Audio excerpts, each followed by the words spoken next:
चकवा. तर आज जाणून घेणार आहोत आपण चकवा काय असतो आणि तो माणसाला कशी भुरळ पाडतो याच्याबद्दल एक थोडीशी माहिती. तर स्किप न करता पूर्ण ऐकून घ्या. पूर्वी माणसं फारसा प्रवास करत नसत. आतासारखी दळणवळणाची साधनं तेव्हा नव्हती. बिकट वाटा आणि अनवट वळणावरून प्रवास करावा लागत असायचा. म्हणून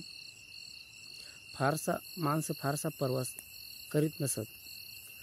काही माणसं तर आयुष्यभर बाहेर गेलेले नसत. अशा वेळी कुणी प्रवासाला निघाला तर त्यांच्यावर बरंच दडपण येत असे. दऱ्या, डोंगर, झाडी, वाटमारी याला आपण सतत घाबरत आणि मनावर ताण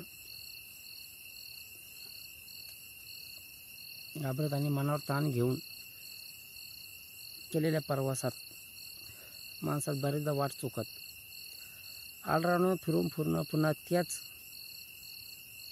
ठिकाणी येत आणि दिशाचे ज्ञान विस्मृत झाल्याने दिशाभूल होत असे. यालाच आपण रानभूल म्हणत आणि त्यालाच आपण चकवाही म्हणतो. असं काही होतं तरी याचं साधं कारण म्हणजे मनावरचा ताण आणि त्यामुळे होणारं दिशाचं विस्मरण असावं.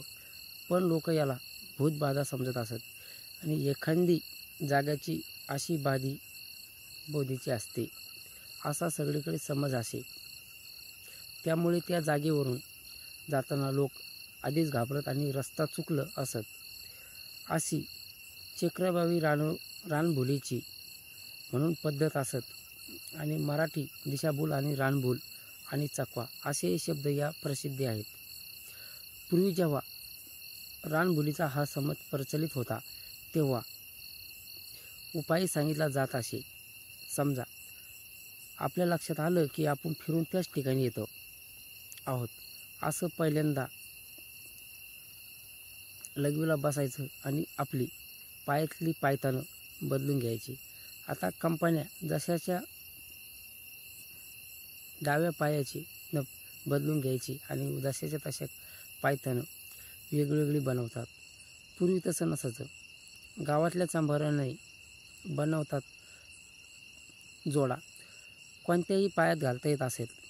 तसं केलं म्हणजे रानभूल समजतं असाही समज होता.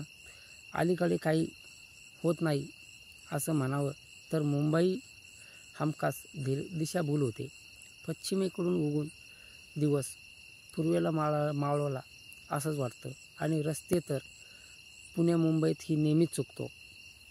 त्यामुळे पुण्या मुंबईचे कार्यक्रम घेणंच बंद करून टाकले आणि इकडे मात्र पश्चिम कानाकोपऱ्यातून मी फिरत असतो. कधी कुठं दिशाभूल झाली नाही. गोवा, कर्नाटक, कोकण, आंध्रा परदेशामध्ये इकडं कुठलंही मला कधी दिशाभूल झालेली नाही.